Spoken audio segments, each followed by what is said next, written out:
I am with you with a new topic, induction of labor. In the last video, we have covered about augmentation of labor, and this is also a simultaneously process which is done or performed during the labor.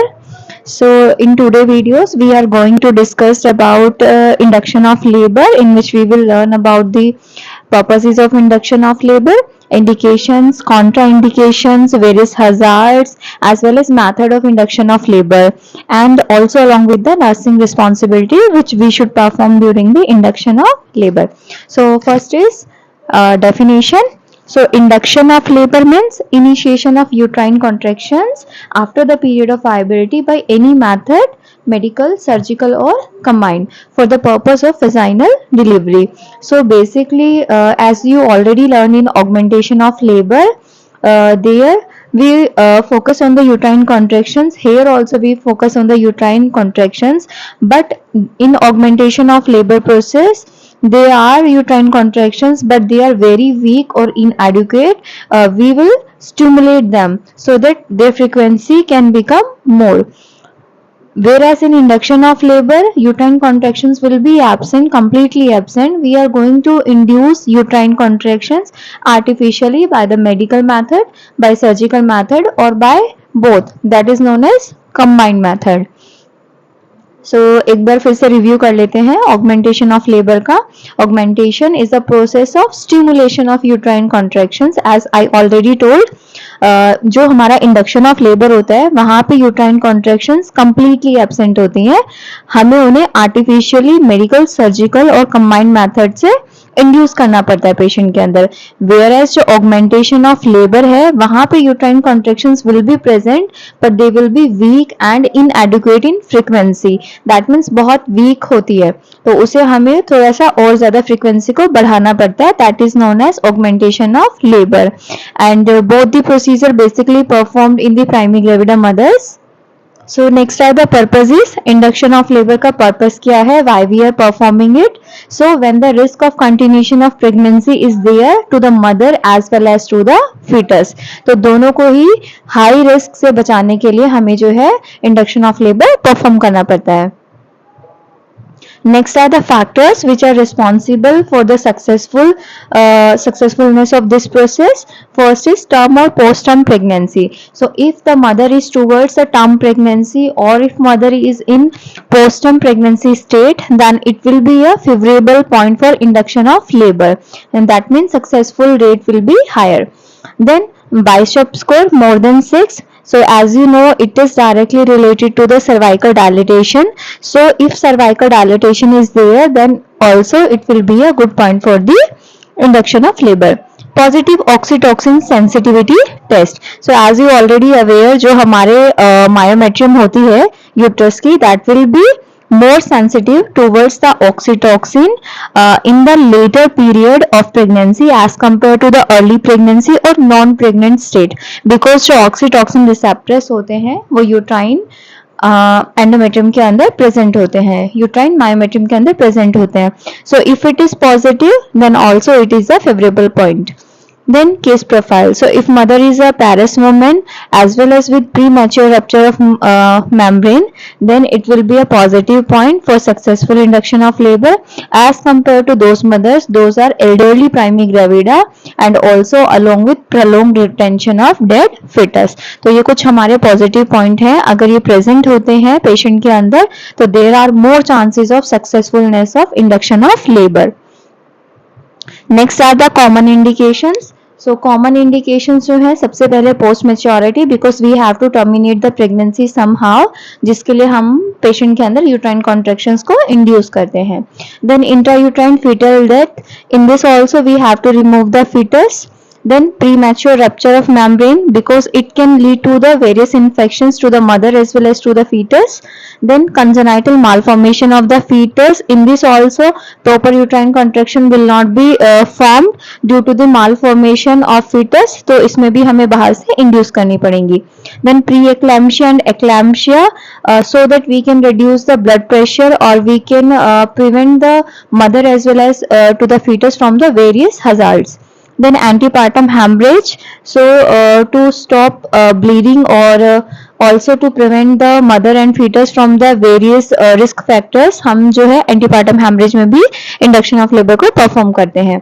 Then chronic hydromenarche, if the mother is present with polyhydromenarche as well as oligohydromenarche, so in both cases there is a common indication to perform the induction of labor.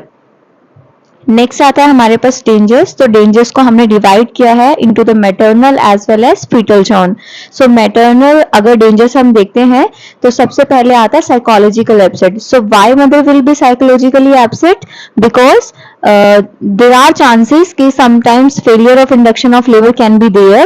So if it happens, then mother has to finally undergo the cesarean section, which can lead to the mother psychologically upset. Then tendency of prolonged labor. So basically uterine contractions are inadequate or disoriented, so there are chances that prolonged labor can be there. Then increased need of analgesia because of prolonged labor, because of more time there are need for analgesia. Increased operative interference. So if mother has failed with induction of labor process, then definitely she has to undergo cesarean section. So more operative interference can be there, chances are there. Then increased morbidity to the mother as well as to the fetus because of various procedures. Then next हमारे पास आता है fetal danger. सो fetal dangers की हम बात करें तो सबसे पहले आता है इट्रोजेनिक प्रीमेच्योरिटी. बेसिकली जो प्रीमेच्योरिटी होती है it is of two types. पहली होती है हमारे पास इलेक्टिव एंड दूसरी होती है स्पॉन्टेनियस. सो स्पॉन्टेनियस अगर कोई भी डिलीवरी हो रही है बिफोर द टर्म प्रेगनेंसी तो then it will be known as a spontaneous prematurity. Whereas if we are planning to deliver a baby before the term pregnancy, then it will be known as a elective prematurity. And elective prematurity को ही हम iatrogenic prematurity बोलते हैं. Then आता है hypoxia due to the disorder uterine contractions. There are chances कि जो oxygen level है वो कम हो जाए फिटस में due to the disorder uterine contractions, due to the prolonged labour as well as operative interferences. Next हमारे पास आता है methods of induction of labor. So as we earlier discussed, जो method of induction है they are categorized into three categories. First is medical methods, जिसमें हम basically drugs का use करते हैं. So medical method जो है medical induction of labor जो है उसके indications होते हैं. First IUD अगर इंट्रानेटल फीटल डेथ है, then premature rupture of membrane is there, then in combination with surgical induction. तो sometimes we have to use drugs along with the surgical procedure. तो ये कुछ इसके इंडिकेशंस हैं. देन हमारे पास आते हैं ड्रग्स यूज. कौन कौन से ड्रग्स यूज करके हम जो है मेडिकल इंडक्शन कर सकते हैं. पहला आता है प्रोस्टाग्लैंडिन.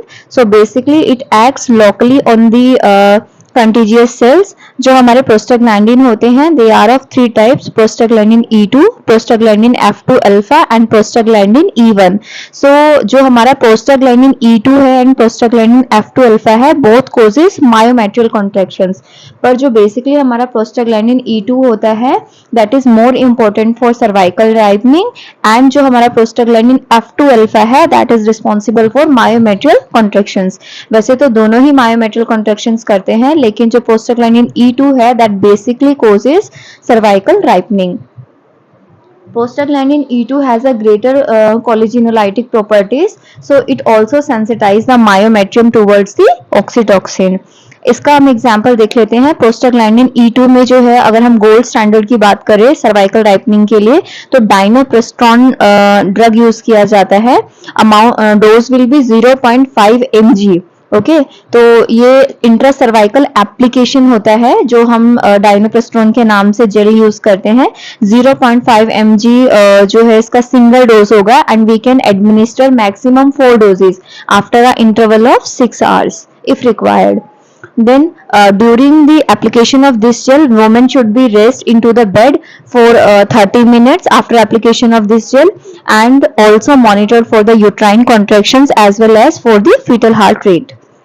देन हमारे पास आता है मीजोप्रेस्टोल. सो जो प्रोस्टाग्लैंडिन E1 है basically as we earlier discussed about prostaglandin E2 and prostaglandin F2 alpha, now we are having prostaglandin E1 जो मीजोप्रोस्ट के नाम से आता है. all of you will be aware about this क्योंकि बहुत common drug है. so it is currently being used either transvaginally or orally, दोनों तरह से हम इसको यूज कर सकते हैं during the induction of labour. So जो एक डोज होता है इसका, दैट इज 25 माइक्रोग्राम, हम ट्रांसवेजाइनली एडमिनिस्टर करते हैं every 3 hours to a maximum of 4 doses. So basically अगर हम बात करें तो मैक्सिमम हम इसकी 4 डोज दे सकते हैं।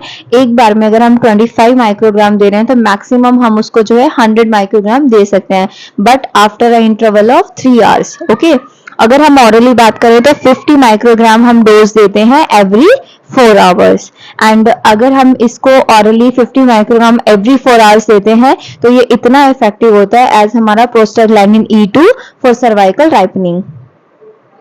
नेक्स्ट आते हैं कॉन्ट्रा इंडिकेशंस, किस किस में हम इंडक्शन ऑफ लेबर नहीं कर सकते हैं। तो basically mothers those with the previous caesarean birth, उसमें नहीं करना चाहिए due to the rupture of, because जो हमारी इरेगुलर और इनकंटिनेंट यूट्राइन कॉन्ट्रैक्शंस होंगी, they can disoriented uterine contractions होंगी, they can lead to the rupture of uterus. तो प्रीवियस सिजेरियन बर्थ सेक्शन के साथ अगर किसी का बेबी हुआ है तो उसमें हमें नहीं देना है इंडक्शन ऑफ लेबर।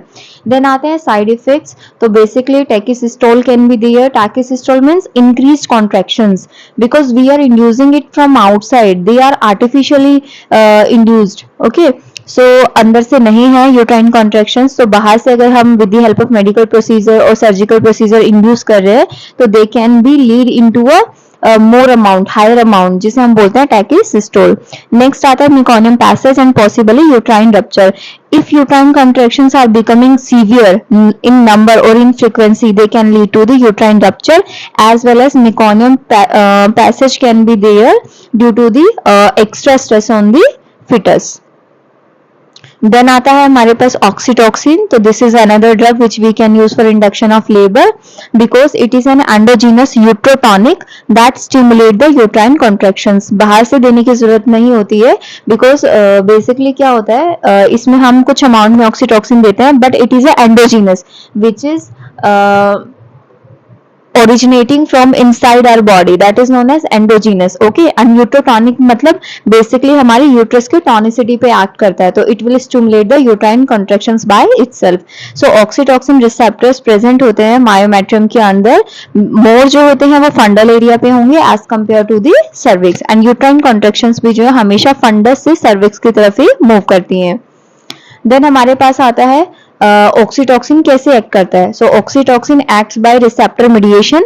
हमारे पास जो रिसेप्टर्स हैं मायोमेट्रियम लेयर के ऊपर, they will become free during the term pregnancy और during the post term pregnancy. तो उस टाइम पे जो है उनका रिसेप्टर मीडिएशन की वजह से ऑक्सीटोक्सिन एक्ट करता है।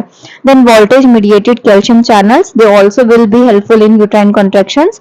देन जो हमारा ऑक्सीटोक्सिन है, because of shorter life 3 to 4 minutes इसका जो है हाफ लाइफ होता है, तो अगर हम बाहर से इंट्रावेनसली इन्फ्यूजन को स्टॉप कर देते हैं तो प्लाज्मा लेवल्स हैं वो भी रैपिडली फॉल हो जाते हैं फॉर द ऑक्सीटोक्सिन। देन आता है हमारे पास मीफीप्रिस्टोन। सो मीफीप्रिस्टोन जो है it is progesterone receptor antagonist. Okay, so इसका काम बेसिकली क्या होगा, it will block both progesterone as well as glucocorticoid. So progesterone level जो है ड्यूरिंग द प्रेगनेंसी ज्यादा होता है, but during the term pregnancy and during the term of labour it will get reduce. तो इसका काम है मीफीप्रिस्टोन का प्रोजेस्टेरॉन एंड ग्लूकोकॉर्टिकॉइड को स्टॉप कर देना, उसको ब्लॉक कर देना जो उसके रिसेप्टर्स हैं। So basically RU486 200 mg वेजाइनली daily हम दे सकते हैं फॉर 2 डेज, 2 दिन के लिए हम उसको दे सकते हैं 200 mg वेजाइनली, जो मीफीप्रिस्टोन है, which will helpful in ripen the cervix and to induce the labour. Next आता है हमारे पास onapristone. It is also a more selective progesterone receptor antagonist, जो हम बेसिकली यूज करते हैं। देन हमारे पास आता है surgical induction. So this was all about medical method of induction of labour. Next is surgical indication, surgical induction. तो इसके इंडिकेशंस होते हैं, पहला ही abruption placenta. If placenta is separated prior to the term pregnancy then it can be a signal that we should go for surgical induction of labor. Then chronic hydromenarche, if the mother is having polyhydromenarche or oligohydromenarche. Then severe preeclampsia and eclampsia, so that we can release the pressure from the mother's blood vessels, तो उसमें भी हम surgical induction करते हैं। Then in combination with medical induction, if medical induction alone is not capable of initiating the uterine contractions और labour process, तो उसमें भी हम उसके साथ में सर्जिकल इंडक्शन करते हैं। Then to place the scalp electrode for electronic fetal monitoring, basically fetus के फीटल मॉनिटरिंग के लिए अगर हमें इलेक्ट्रोड प्लेस करने हैं इलेक्ट्रॉनिक, तो उसमें भी हम सर्जिकल इंडक्शन करते हैं। नेक्स्ट आता है हमारे पास मेथड्स। सो सर्जिकल मेथड की बात करें तो ये दो तरह से डिवाइड है, artificial rupture of membrane and stripping of membrane. So artificial rupture of membrane भी हम दो तरह से करते हैं, low rupture of membrane and high rupture of membrane. High rupture of membrane is also known as ऑब्सुलेट।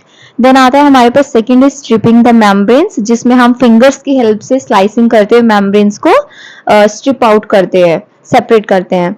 So mechanism of onset of labour basically क्या होता है, सबसे पहले जो सर्विक्स है, स्ट्रेचिंग ऑफ सर्विक्स होती है, देन सेपरेशन ऑफ मेम्ब्रेन्स होता है जिसकी हमने बात करी है lower and higher, then reduction of amniotic fluid volume होता है जिसे हम फोर वाटर बोलते हैं, which is present before the presenting part. Then effectiveness depend करता है स्टेट ऑफ सर्विक्स कैसी है, स्टेशन ऑफ प्रेजेंटिंग पार्ट क्या है, एंड जो बेसिकली हमारा इंडक्शन डिलीवरी इंटरवल है that will be shorter when amniotomy is combined with oxytocin. That means surgical induction को हम ड्रग्स के साथ में अगर इंड्यूस कर रहे हैं तो देन ये मेथड जो है ज्यादा इफेक्टिव होगा एज कंपेयर टू अगर हम इसको सिंगली यूज करें, मतलब सिर्फ एमनियोटमी करें, सर्जिकल इंडक्शन करें, या फिर सिर्फ ऑक्सीटोसिन करें यानी कि ड्रग्स यूज करें, मेडिकल मेथड करें, तो दोनों को ही मिला के अगर हम यूज करते हैं कंबाइंड मेथड तो that will be more beneficial. Then आता है advantage of amniotomy. So basically जो आर्टिफिशियल रप्चर ऑफ मेम्ब्रेन है उसके हमारे पास एडवांटेज क्या है, तो high success rate are there for labour induction. Then observe the amniotic fluid for blood और meconium, we can observe blood or meconium passage is there or not. Then we can also access the fetal scalp for placing the electrode as well as intrauterine pressure catheter और fetal scalp blood sampling हम वहां से ले सकते हैं। Then आता है हमारे पास limitations of artificial rupture of membrane. So it can not be employed in an unfavourable cervix, अगर सर्विक्स डायलेटेड ही नहीं है, cervix is not capable, that means cervix बहुत ज्यादा लॉन्ग है, फर्म है, या फिर ओस क्लोज है कंप्लीटली, तो उस केस में जो है we can not do the amniotomy, we can not perform the artificial rupture of membrane.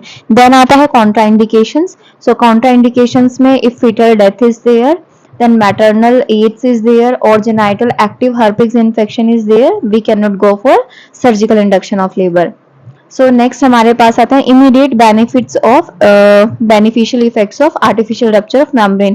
Immediately हमें क्या इफेक्ट्स पता चलेंगे, तो सबसे पहले अगर हम प्री एक्लैम्पशिया एक्लैम्पशिया की बात करें तो उन मदर्स में it will help in lowering the blood pressure.